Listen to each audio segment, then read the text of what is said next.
Good morning everyone. आज ये हमारा थर्ड लेक्चर है सिंधु सभ्यता के बारे में।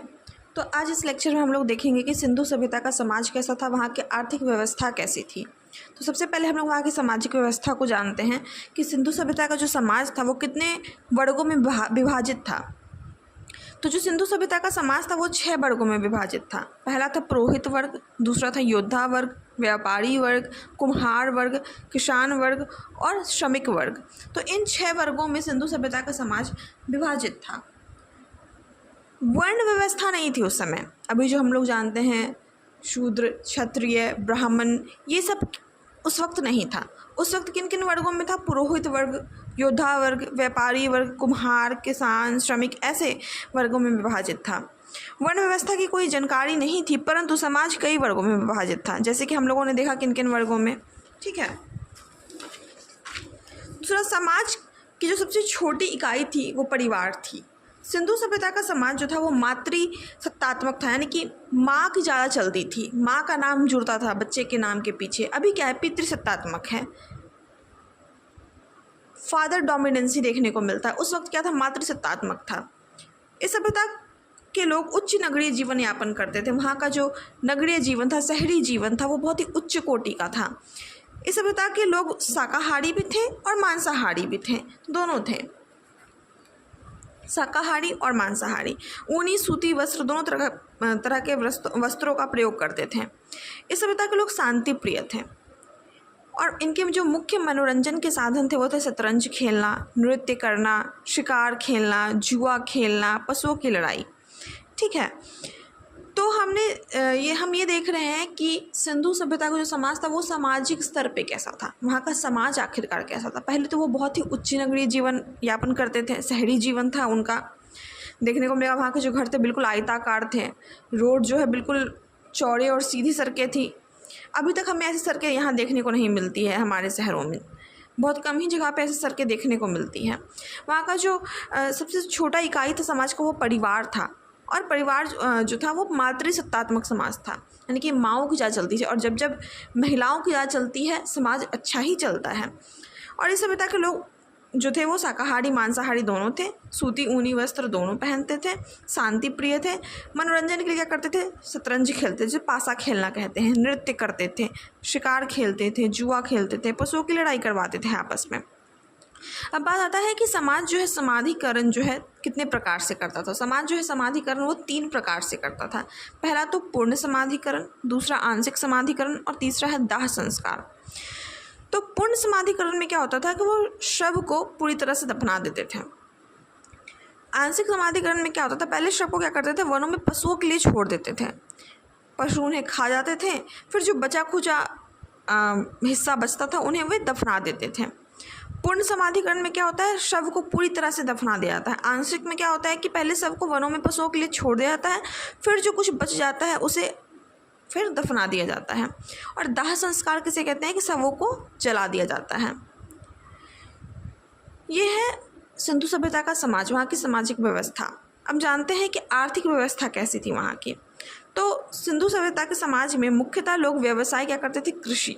वहाँ का जो मुख्य व्यवसाय था वो कृषि था, और वहाँ की मिट्टी बहुत ही ज़्यादा उपजाऊ थी, तो कृषि भी बहुत अच्छे तरह से होता था। दूसरा व्यवसाय जो था वो था व्यापार। लोग सबसे ज़्यादा कृषि करते थे, उसके बाद क्या करते थे, व्यापार करते थे। जो सिंधु सभ्यता का समाज था वहाँ की जो अर्थव्यवस्था है वो बेसिकली 3 चीज़ों पे मेनली डिपेंड कर रही होती थी। कौन कौन सी थी वो 3 चीज़ें? कृषि, उद्योग और पशुपालन।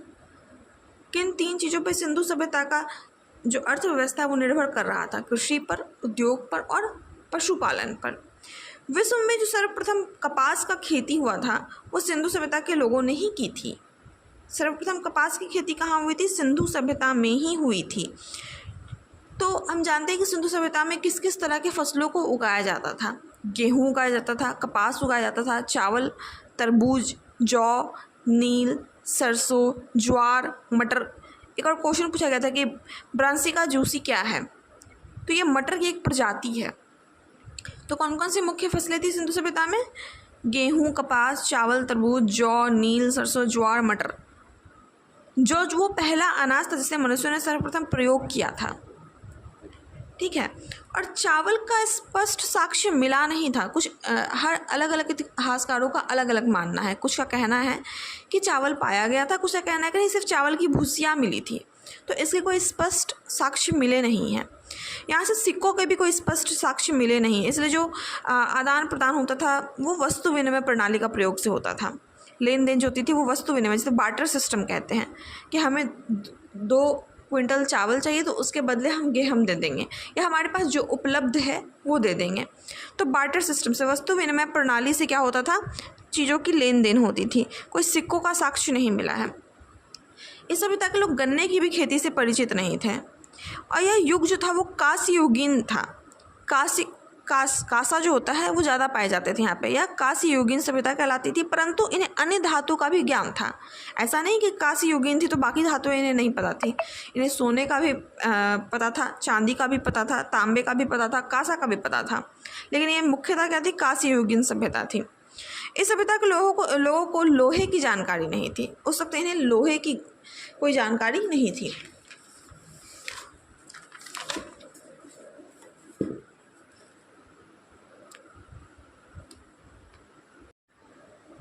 सिंधु सभ्यता का जो व्यापारिक संबंध था वो मुख्यतः मेसोपोटामिया या सुमेरिया से था, जिसके कि मुख्यतः 2 व्यापारिक केंद्र हैं। पहला है दिलमुन, दूसरा है मकरान।